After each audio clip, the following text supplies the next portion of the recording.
Coucou les copains, j'espère que vous allez bien. Faut que je vous raconte un truc. Vous savez qu'en ce moment, il y a tout le temps des tonnerres et des éclairs et des gros orages, quoi. Et puis la plupart des gens, ils ont peur de l'orage. Bah justement, pourquoi on a peur de l'orage? Parce qu'en vrai, maintenant, l'orage, on sait le maîtriser. Enfin, en partie, parce qu'il y a toujours des petits accidents de temps en temps. Mais la plupart du temps, c'est bien maîtrisé. Et vous savez comment ça s'est créé, ça? Eh bien, je vais vous raconter. Ça s'est passé il y a très longtemps. C'était en 1752, je crois. Oui, dans un petit village, très haut dans une montagne, où il y avait tout le temps des orages. Et les villageois, ils en avaient marre des orages, parce qu'à chaque fois, ça faisait des gros éclairs. Et puis ça tapait les maisons, ça tapait les parkings, ça tapait partout dans le village. Alors les gens, ils avaient trop peur. Mais... Et jusqu'au jour où il y en a qui ont dit, non, moi, ça peut pas continuer comme ça, je m'en vais. Je n'en peux plus de ces villages. Mais il y a un petit garçon qui s'appelait Franklin là-bas, il a dit non, faut pas partir. Moi je suis sûr qu'on peut trouver une solution. Les autres ils disent ouais n'importe quoi, laisse tomber, moi je m'en vais. Bon, Franklin il a réfléchi un petit peu, plusieurs jours et tout, puis il s'est dit mais c'est quoi un éclair en fait? Eh ben un éclair ce n'est que de l'électricité. Alors si c'est de l'électricité, comment on peut manœuvrer de l'électricité? Alors là il a réfléchi puis il s'est dit ah mais je sais, et il est parti un petit peu plus bas dans le village, où il y avait une grande usine avec plein de cuivre. Il a piqué un gros morceau, très long, avec plein de fils derrière et tout. Puis il est monté tout en haut de l'église. Les villageois, ils étaient là, ils me disent, mais qu'est-ce que tu fais, Franklin? C'est dangereux là-haut. Mais attendez, regardez, vous allez voir. Et puis là, Franklin, il installe de grandes bobines de cuivre, il la met tout en haut de l'église. Et il fait une belle tour, un joli truc très joli et tout, bref. Les gens, ils disent, mais qu'est-ce que c'est que ça?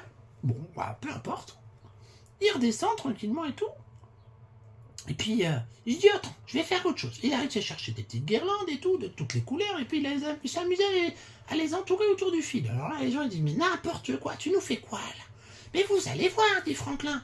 Bon, bah, du coup, les gens, ils étaient là, et puis, dès qu'il y a eu l'orage, ils sont tous allés s'abriter, comme à chaque fois, en ayant peur et tout. Puis Franklin, il a dit, hé, regardez par la fenêtre, vous allez voir.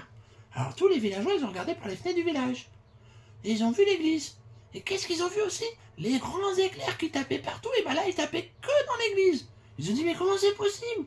Comment ça se fait que les éclairs, ils vont tous sur l'église? Et en plus, c'est trop beau, parce que dès que ça tapait dans l'église, et ben il y avait les guirlandes qui s'allumaient de toutes les couleurs. Ça faisait plein de lumière partout dans le village, c'était trop joli en fait.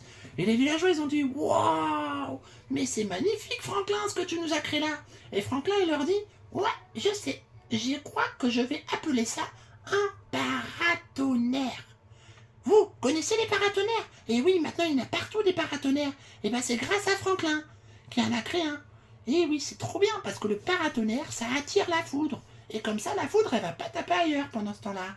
Et tout le monde est à l'abri. Et en plus de ça, dans ce village-là, eux qui avaient tous peur du tonnerre, maintenant ils étaient tous là en mode il me faut un orage, je veux un orage. Parce que dès qu'il y avait de l'orage, qu'est-ce qu'ils faisaient les gens? Eh bien, ils regardaient par la fenêtre et ils voyaient le super spectacle. Les éclairs, et puis les lumières qui s'allumaient de partout. C'était trop beau, magnifique. Alors là, les villages, il était devenu hyper connu de tous. Le village qui avait peur de l'orage, c'est maintenant le village qui n'a plus peur du tout de l'orage. Au contraire, ils adorent ça maintenant. Et oui, un petit village, pas très haut là-bas dans la montagne. Si un jour vous y allez, vous penserez à moi. Allez, je vous fais des bisous.